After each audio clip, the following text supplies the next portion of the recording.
My name is Jamie Irvin, and I'm the host of the Heavy-Duty Parts Report. In this edition of Sales Talk, we are interviewing Michael Zakkour. Now, Michael is the founder of 5 New Digital. This is a digital consulting firm, and he's also the author of 2 books that I highly encourage you to read. They are entitled China's Super Consumer and his newest book, New Retail Born in China Going Global: How Chinese Tech Giants Are Changing Global Commerce. Michael, thank you so much for coming on the show. Jamie, thanks for having me. So, Michael, as I was reading your book and I was looking at the work that you're doing, it struck me that in the heavy-duty parts industry, especially the North American-based companies, whether they're manufacturers or distributors, they're wrestling with a lot of change, and really they're a late adopting industry. So, how have things globally changed in, let's say, the last 20 years, and what do North American-based manufacturers and distributors of heavy-duty parts really need to know? Yes, I think there have been 3 mega trends that have struck the US, but the globe over the last 30 years. And we really look at it from a 30-year perspective. And that's a great starting point for what's happening today. There were really 3 things that happened to change the way industries from trucking, manufacturing, e-commerce, consumption, they're all interrelated now. One was the reemergence of China and Asia on the global stage as a manufacturing power, a supply chain hub, a consumer hub, a place now today for innovation. If we think about, 10 years ago, in 1 year, China laid down as much concrete for highways as we did in the 10 years of the 50s when we did the National Highway Program. They used as much concrete in 1 year. So now, along with all that concrete, you've got all the heavy equipment and machinery and steel and machines that put those together. At one point, China alone accounted for 25% of the world's concrete and steel supply. So just looking at China, and we say reemerge because China has traditionally been a global power. It's only in the last 30 years that it's reemerged, and it's really tipped the balance of business and manufacturing eastward. The second major trend was the birth and emergence of first the internet and then e-commerce. And, if we think about it, even as recently as 10 years ago, there was what we did when we went online, and then there was real life. And almost it's only taken 10 years to kind of flip the script on that, where almost everything is digital online and real life is what we do to get away from that. And so we've seen just the entire infiltration of everything digital into every part of our lives. And then finally, and it's really relevant to, we're here to talk about today, is where supply chain, logistics, fulfillment, and manufacturing have become not just a function of industry, but have become what drive industry. So in a way, we're in a world where we were at a point where for 100 years of commerce, it was very much what you made that was your signature in the world. What you made got you into the right department stores, and what you made was what, aroused consumer desire. What you made determined what part you played in the making and moving and storing in the movement of goods and services around the world. But today it's really about the how. And the how is, how do you master supply chain, logistics, planning, manufacturing? And how do you master IT and technology and data science? The companies who master the how can now basically sell anything on the what. So that's kind of the big picture context of what's happened over the last 30 years or so. What's really changed is, especially in the last 5 years or so, whether we're talking about B2B, whether we're talking about B2C, C2C, any kind of commercial endeavor, a few things have happened. There are 3 major concepts that every company has to deal with, no matter where they are on the value chain of a product. Michael, how do you define digital commerce, and why is it so important? Yeah, it's got a little bit of a different meaning today than it used to. I think people used to use the terms digital commerce and e-commerce interchangeably. Today, digital commerce is the digitization of the entire value chain. So the planning, making, moving, marketing, and selling of all goods and services has been or largely will be in the near future digitized. Whereas e-commerce is one tool among many in the commercial endeavor where you can exchange goods and services for money, where you can provide content information to consumers, and where you can have an exchange of ideas between yourself and the consumer. So e-commerce is right along there with physical commerce, app-based commerce, all of these different commercial tools, where digital commerce is actually the digitization of the world as we know it. In your latest book, you speak about the new retail. That expression really got my attention. Can you give us an overview of what that term means to you? Yeah, so the new retail is the natural outgrowth of a digitized world. The term itself was coined by former CEO of Alibaba, Jack Ma, about 4 years ago. And I think when he initially made the pronouncement, his idea was to integrate completely the online and offline worlds. But since then, it's grown into a much more comprehensive system of how to capture the imaginations, the time, and the money of consumers all around the world. So essentially, the definition today, new retail is the complete integration of online, offline technology, logistics, and media for a new ecosystem. And that's the context that we're really seeing the world in today, is that there are some giant ecosystem builders, Amazon, Alibaba, Walmart, Target, Costco. In Asia, you have Alibaba, JD, Rakuten in Japan. And these big ecosystems are powering these mega ecosystems through the power of one, IT and technology, two, the power of logistics, transportation, supply chain, and infrastructure, three, through all commercial endeavors, the exchange of goods for money, and finally, through content, entertainment, and media. When you create that system, that's the new retail. So when we spoke in preparation for our conversation today, you talked about unified commerce, and I really wanted to better understand how that differs from digital commerce. Sure. So unified commerce, in a sense, is two things. It's the evolution of channel-based commerce. So, we go back 150 years, you had a single shop or shop owner. Then maybe that shop owner did very well and opened multiple branches and ended up with 500 stores.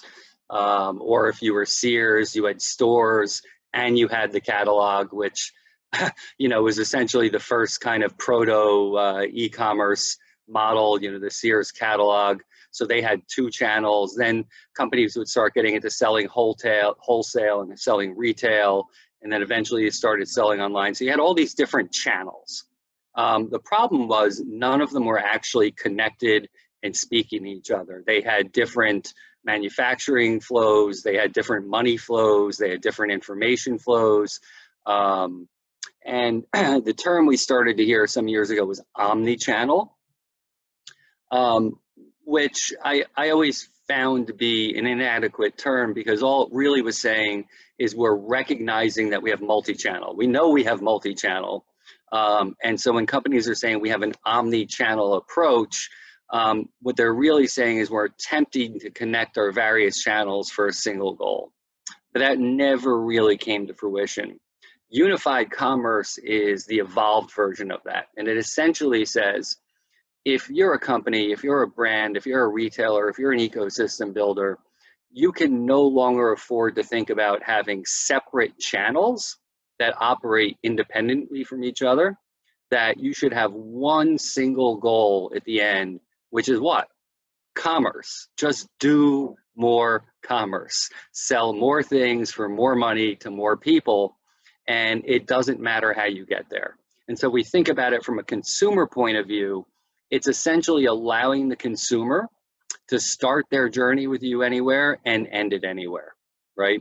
They should be experiencing the same flow of information, products, pricing, inventory visibility, whether they start on an app or start in the store or start on the website. And so the companies that have really mastered this so far, and we talk about this in Born in China Going Global, is the Chinese ecosystem builders have really mastered this art of saying, we don't care where you come to us, whether it's in a store, whether it's in a website, whether it's an app, whether it's through a live stream, it's all coming from and flowing to the same place. And all of our tools, whether it's, and by the way, companies like Alibaba are getting into manufacturing now. So whether you're coming to us and asking us to print something for you electronically, whether you are coming to us through a website, whether you're in one of our grocery stores, unified commerce is the connection of all that. And so simply put, unified commerce is the way you monetize digitization in a new retail ecosystem. Okay, so I'm going to kind of go a little bit off script here. We had a bit of a plan before we had our conversation, but as you're talking, I wanted to make this as applicable to the heavy duty parts industry as possible. So right now, the situation in this industry in North America is you have all these manufacturers of parts. They have traditional distribution through companies that have DC warehouses and retail stores.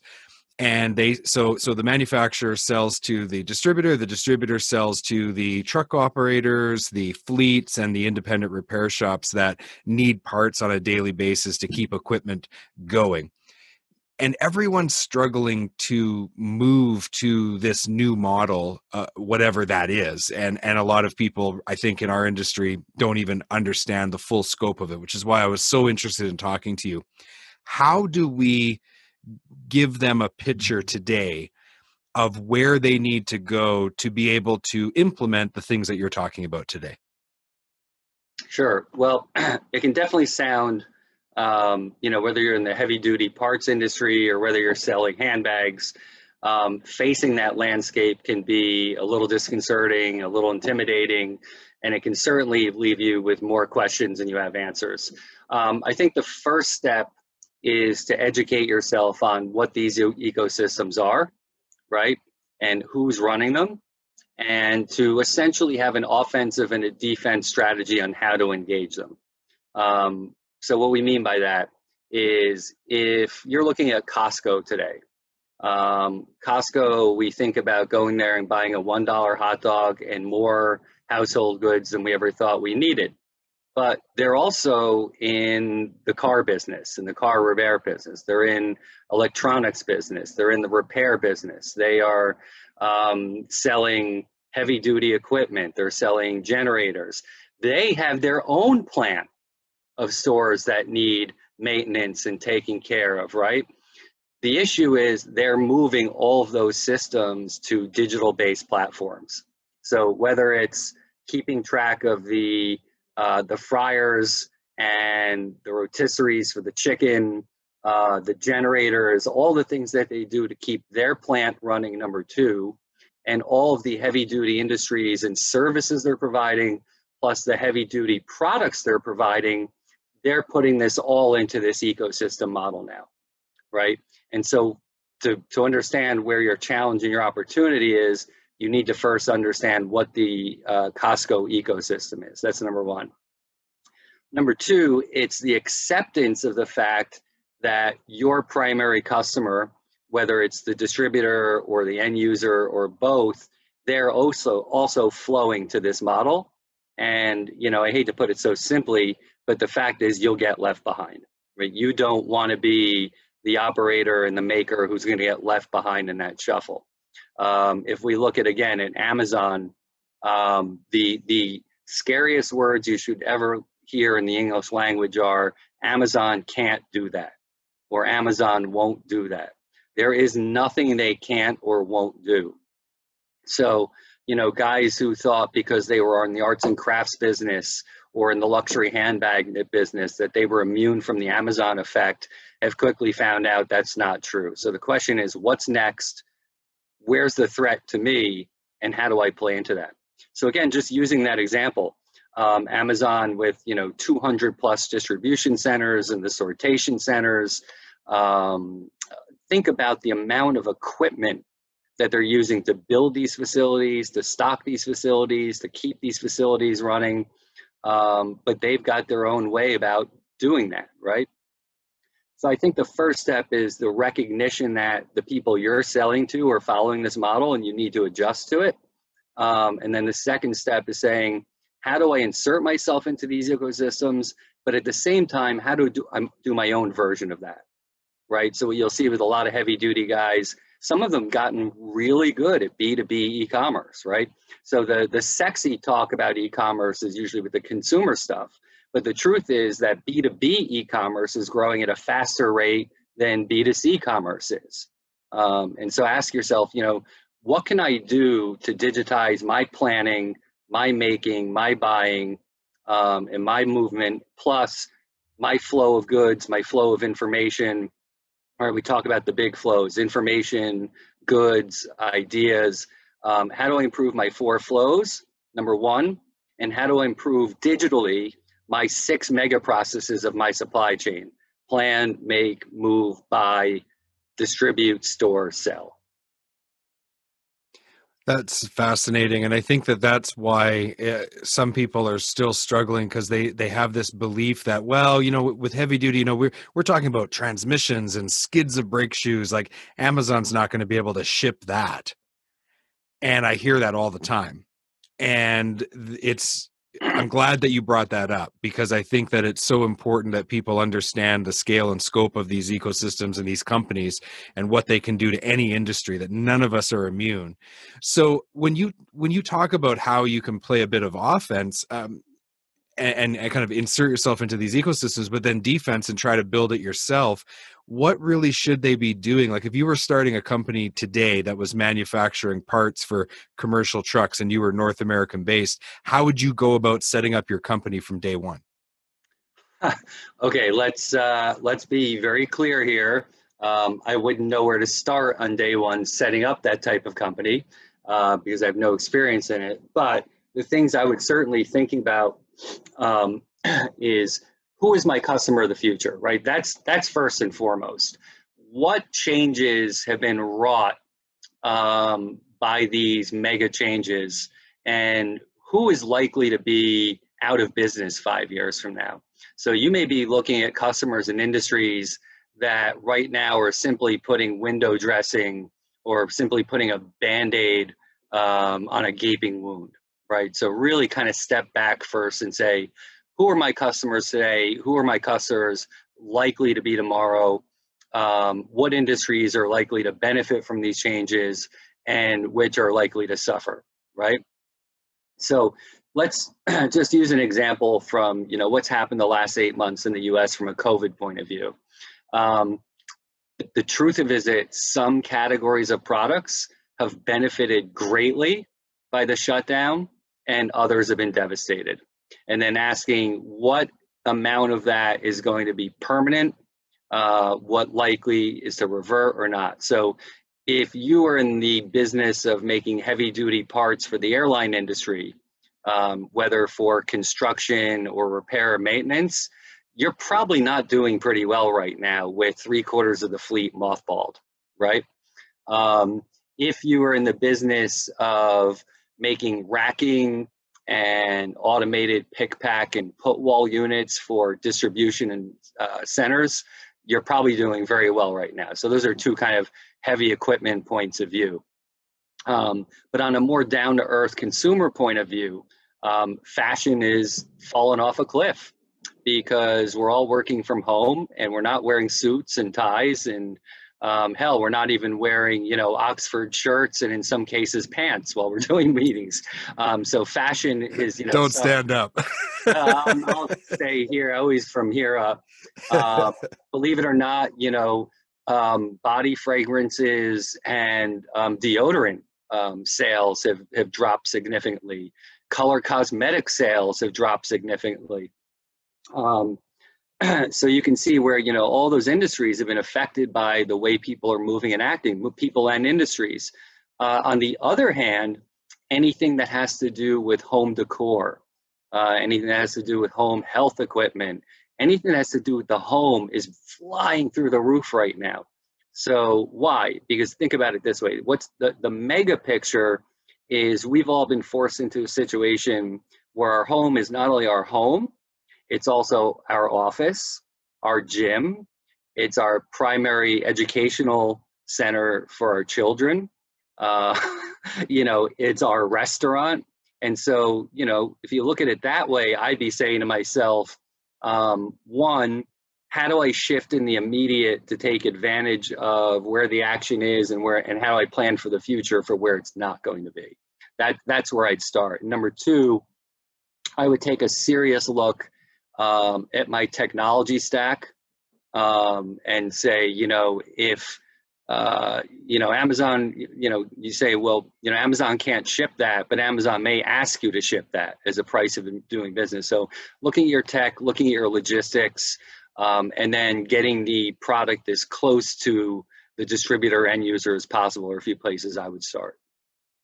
Michael, thank you so much for sharing your real deep expertise in this area, and I think it's really going to help some people. If you kind of want to leave people with just one thing to remember, what's that one thing? That this is the digital age, and you have to think about it. So if you're a maker, a mover, a company, a person, we often used to think about the movies from the 70s and the 80s, the cyborg age, and, kind of that melding of man and machine. And we think of, the Terminator, RoboCop. I would say this, think about yourself and everybody around you and come to understand that we have kind of entered a bit of a cyborg age. And the difference is we're not half man, half machine yet, but we all, as people and companies, work with two hard drives. You have your internal hard drive and you have your external hard drive. And that's what makes the world today. And so think about that in terms of the people you're dealing with, the companies you're dealing with, the customers you're dealing with, and everything is centered around how these two hard drives integrate. And that could be a good starting point for you. You've been watching another edition of Sales Talk on the Heavy Duty Parts Report. I'm your host, Jamie Irvin. And now, Michael's book is available right now, and if you go to the show notes of this video, you will find a link. Michael, thank you so much for being on the Heavy Duty Parts Report today. My pleasure, Jamie.